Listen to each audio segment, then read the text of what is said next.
Everyone. आज का हमारा ये जो आज का लेक्चर का टॉपिक है वो है पुरुषार्थ। पुरुषार्थ आप सभी ने अपने आर्ट एंड कल्चर के सिलेबस में पहले पढ़ा होगा, जिसमें 4 पुरुषार्थों के बारे में आपने पढ़ा होगा, धर्म, अर्थ, काम और मोक्ष। आज हम पुरुषार्थ के अर्थ को समझेंगे, उनके प्रकारों के बारे में जानेंगे और उसके महत्व के बारे में चर्चा करेंगे।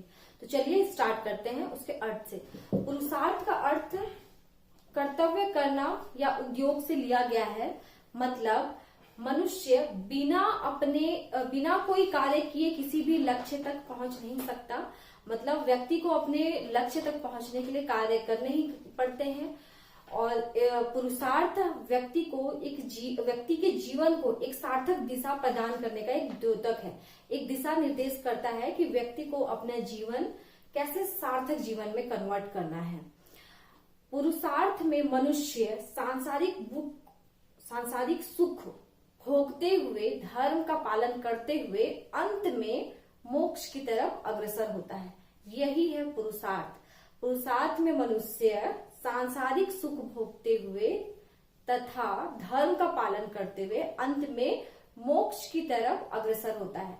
मतलब मोक्ष ही हमारा अंतिम लक्ष्य है। पर उसका मतलब ये नहीं है कि हमें मरना है, हमें हमारा जीवन मोक्ष के लिए ही हुआ है तो हमारा कोई कर्तव्य ही नहीं है। हम जब पैदा होते हैं तो हम अपने साथ बहुत सारी जिम्मेदारियों के साथ पैदा होते हैं कि हम समाज को या एक जीव होने के नाते, क्योंकि मनुष्य का जीव मिला है हमें, मतलब हम बहुत ज्यादा महत्वपूर्ण है इस दुनिया में, क्योंकि सबसे बुद्धिजीवी प्राणी मनुष्य ही है। वह अन्य जीवों या जीव मात्र के प्रति या उनके कल्याण के लिए अपना क्या योगदान दे सकता है, उसका जीवन दूसरों के जीवन के लिए कैसे उपयोगी हो सकता है, उस ओर कार्य करना, यही है पुरुषार्थ। पुरुषार्थ को बहुत ज्यादा महत्व आश्रम व्यवस्था में भी हमें देखने को मिलता है। गृहस्थ आश्रम में व्यक्ति पुरुषार्थ के सारे नियमों का पालन करता है, इसलिए गृहस्थ आश्रम को चारों आश्रमों में सबसे महत्वपूर्ण माना गया है।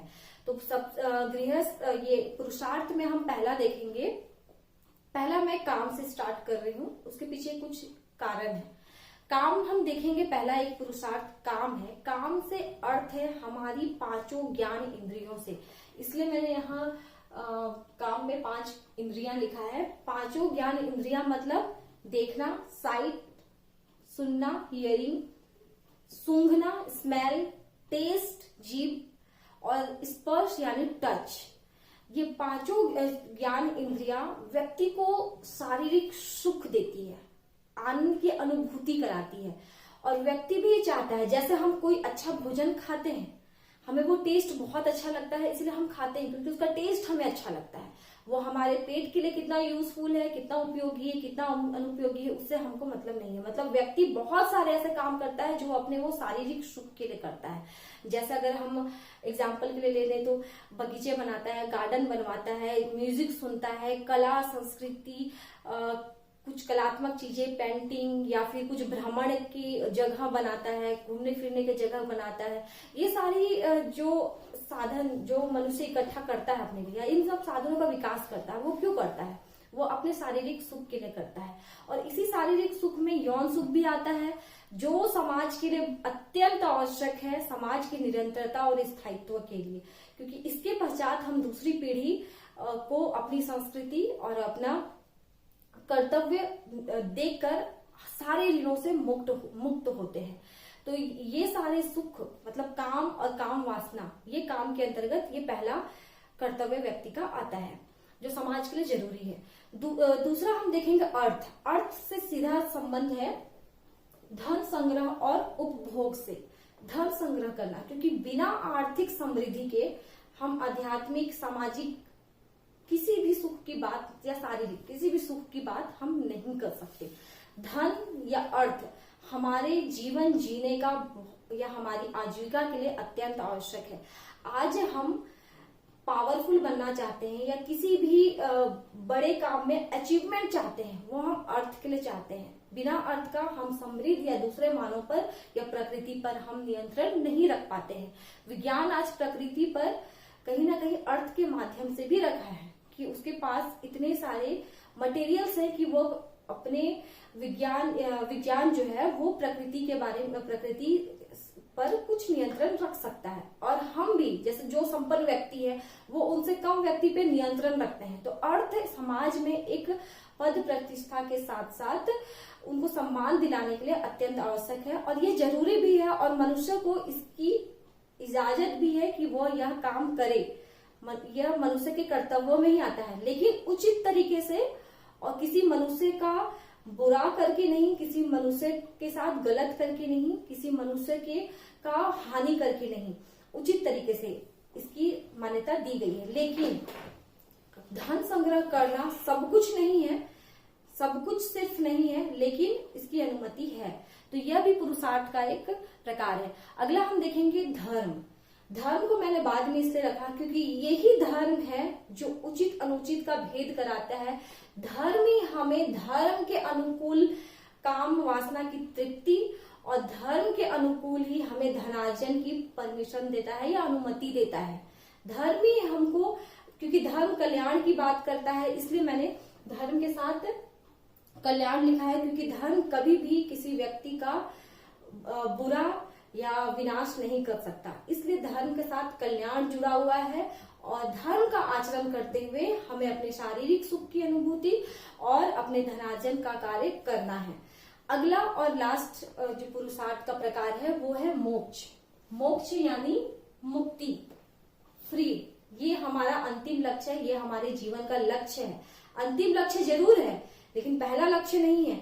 क्यों? क्योंकि हमें इन बहुत सारी जिम्मेदारियों या कर्तव्य को करते हुए अंतिम में हमको इसकी ओर कार्य करना है, और यही एक मुक्ति या मोक्ष ही है जो हमको हिंदू दर्शन के अनुसार जन्म और पुनर्जन्म के जो चक्रों से हमको मुक्ति दिला सकता है। इसलिए हिंदू दर्शन में मोक्ष को ही अंतिम स्टेज माना गया है, अंतिम स्तर माना गया है।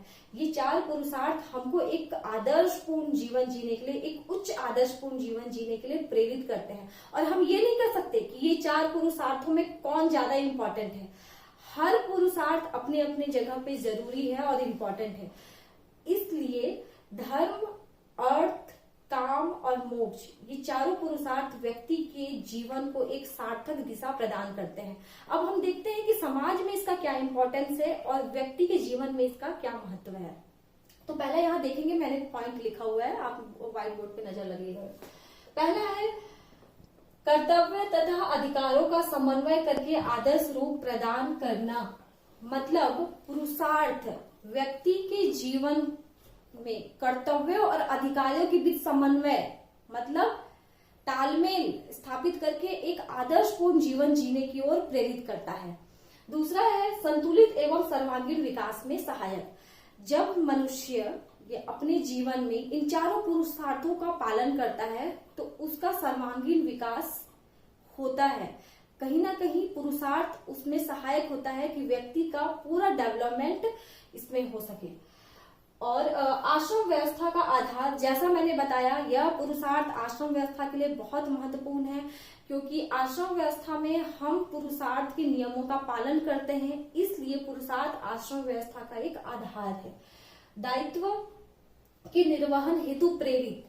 पुरुषार्थ हमें बार बार जो पुरुषार्थ के प्रकार है वो हमारे कर्तव्यों का निर्वहन करने की ओर हमें प्रेरित करते हैं, हमें प्रोत्साहित करते हैं कि हमें ये कार्य करना चाहिए, तभी हम उन सारे कर्तव्यों की पूर्ति के पश्चात मोक्ष को प्राप्त कर सकते हैं।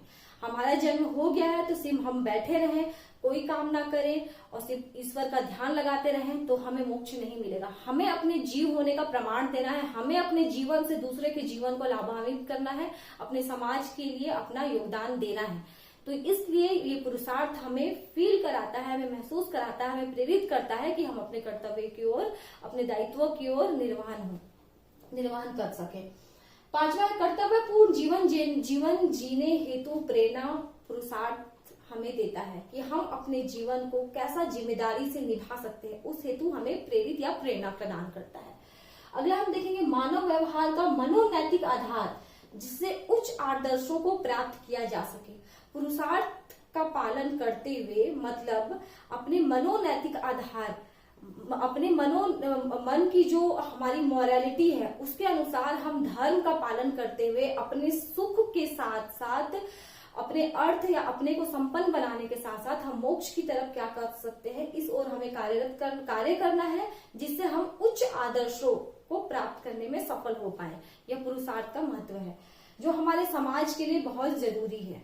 अगर हर व्यक्ति इन सारी जो प्रकार है इसके अनुसार अपना कर्तव्य पालन करे तो समाज निश्चित ही एक विकास की ओर जाएगा और हर एक जीव को, किसी भी जीव से किसी प्रकार का कोई परेशानी नहीं होगी।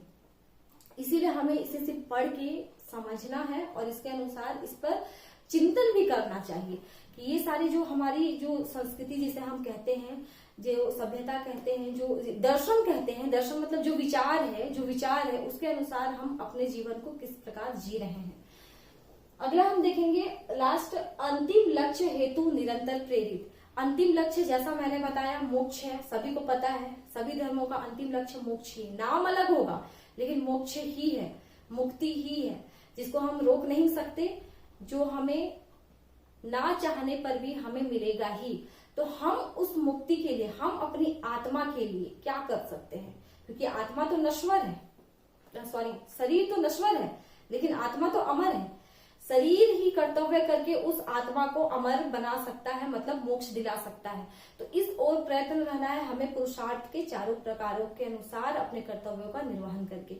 यही है पुरुषार्थ जो समाज को एक दिशा देने के लिए अत्यंत आवश्यक है और यह व्यक्ति के जीवन को एक सार्थकता प्रदान करती है, जिससे व्यक्ति अपने जीवन में सारे सुख, सारे कार्य, सारे कर्तव्य निर्वहन करते हुए अपने लिए जीता है और मोक्ष की तरफ अग्रसर होता है। धन्यवाद।